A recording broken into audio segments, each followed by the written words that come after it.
তো নমস্কার বন্ধুরা, আমি শ্রীমন্ত হেল্পিং হ্যান্ড চ্যানেলে সবাইকে স্বাগতম। দেখুন বন্ধুরা, আমি আমার চ্যানেলটা ওপেন করেছিলাম আজ থেকে গত 3 থেকে 4 মাস আগে। তো নাম দিয়েছিলাম হেল্পিং হ্যান্ড, এবং আমার উদ্দেশ্য ছিল বা উদ্দেশ্য আছে যে মানুষকে হেল্প করা, মানে উইদাউট মানি, ফ্রিতে প্রত্যেকটা মানুষকে সঠিক ট্রিটমেন্টের পরামর্শ দেওয়া। এবং সেই মানুষ যদি আমার বাংলা থেকে ব্যাঙ্গালোর বা অন্য কোথাও ট্রিটমেন্ট করাতে আসেন, তো তাকে সব কিছু দিয়ে সহযোগিতা করা, এটা কিন্তু আমার উদ্দেশ্য। তো বিষয়টা হচ্ছে, দেখুন বন্ধুরা, আমি অনেকটা এগিয়ে গেছি আপনাদের সাপোর্টে, আপনাদের ভালোবাসায় আমি অনেকটা এগিয়ে গেছি। আমার চ্যানেল প্রায় অ্যারাউন্ড 900 সাবস্ক্রাইবারের কাছে চলে গেছে। তো এটা যদি 1000 বা অ্যাবভ 1000 ক্রস করে, তাহলে হয়তো চ্যানেল থেকেও কিছুটা একটা ইনকাম আসবে।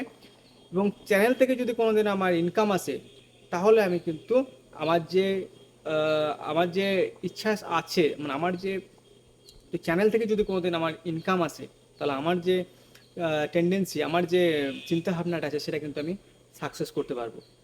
কারণ দেখুন, আহ, আমি নিজে একটা কর্মরত এখন।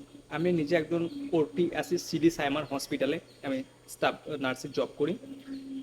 তো আমাকে অনেকেই ফোন করেন যে দাদা একটু হেল্প করে দিলে হতো, আমি গরিব মানুষ। এবার আমি কিন্তু ডিউটি অফ করে কিন্তু যেতে পারি না। কারণ কি জানেন? কারণ আমারও একটা ফ্যামিলি আছে। আমার, মানে অ্যাকচুয়ালি আমার ফ্যামিলির ইনকাম আর সোর্স বলতে গেলে একমাত্র আমি। আমার বাড়িতে আমার বয়স্ক দাদু ঠাকুমা আছে এবং মা আছে। তো তাদের পুরো দায়িত্বটা এখন আমার। তো এর মধ্যেও আমি চেষ্টা করেছি, অনেক মানুষকে আমি নিজে গিয়ে হেল্প করেছি। আমি কোনো টাকা পয়সা নিই, কিন্তু আমার ইচ্ছে এটাই যে আমি সকলকেই এরকমভাবে হেল্প করব, সকলের পাশে দাঁড়াবো। কিন্তু বন্ধুরা দেখুন, আমি, মানে আমার নিজের দিকটা আমি ঠিক রাখবোটা কিভাবে তাহলে? তো বিশেষত যদি কোনো সময় বা আগামী দিনে যদি আমার ইউটিউব থেকে কখনো এটা যদি ইনকাম আসে, তাহলে কিন্তু মানুষের পাশে গিয়ে দাঁড়াতে আমার কিন্তু কোনো কষ্ট হবে না। কারণ এখন আমি ধরুন 8 ঘন্টা ওটি ডিউটি করি। আর ওটি ডিউটি 8 ঘন্টা কিভাবে হয়, যে একমাত্র ওটিতে কাজ করে একমাত্র তারাই জানবে। তো 8 ঘন্টা ডিউটি করার পর, বা আমি যদি সপ্তাহে 7 দিন ডিউটি করি, তারপর একদিন ছুটি পাই, সেক্ষেত্রে মানে রেস্ট নেওয়াটা প্রচণ্ড জরুরি। তো আমি অনেকের সাথে দেখা করতে পারছি না, এবং অনেকে আমি হেল্পও করতে পারছি না। আমার নিজেকেও খারাপ লাগছে, আমি যে উদ্দেশ্য নিয়ে সোশ্যাল মিডিয়ায় নেমেছি, আমি সেই উদ্দেশ্যটা পূরণ করতে পারছি না। তো বন্ধুরা, আমাকে অনেকটাই আপনারা সাপোর্ট করেছেন এবং আমি অনেকটাই এগিয়েছি। হয়তো এগুলো দু একদিনের জিনিস নয়।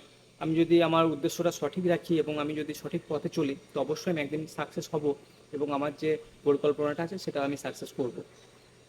তো আপনাদেরকে অসংখ্য ধন্যবাদ যারা আমাকে এখনো পর্যন্ত সাপোর্ট করেছেন, আপনাদের ভালোবাসা দিয়েছেন, অসংখ্য ধন্যবাদ আপনাদেরকে।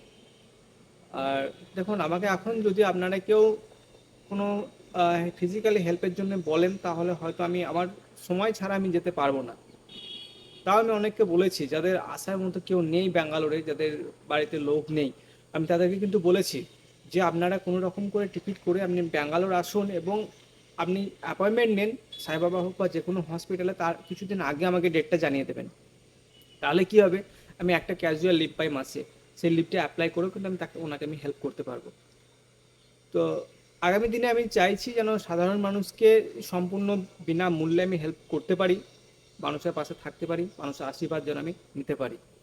তো এর জন্যে আপনাদের কাছে আমি একটাই অনুরোধ করব, যদি আমাকে একটু সাপোর্ট করেন, তাহলে আমি যে পরিকল্পনা নিয়েছি খুব তাড়াতাড়ি বাস্তবায়ন করতে পারবো। তো বন্ধুরা, আজকের ভিডিওটা এই পর্যন্তই। ভিডিওটা দেখার জন্য অসংখ্য ধন্যবাদ। আর এছাড়াও যদি কোনো কিছু সহযোগিতার প্রয়োজন হয়, আমি ব্যাঙ্গালোরে আছি এখন। আমার হোয়াটসঅ্যাপ নাম্বার দেওয়া রয়েছে ভিডিওতে। তো আপনারা আমাকে হোয়াটসঅ্যাপ করবেন, যদি দরকার পড়ে আমি আপনাদেরকে কল করে নেবো বা আমার কন্ট্যাক্ট নাম্বার দিয়ে দেবো। তো অসংখ্য ধন্যবাদ যারা ভিডিওটা শেষ পর্যন্ত দেখছেন। ভালো থাকুন, সুস্থ থাকুন।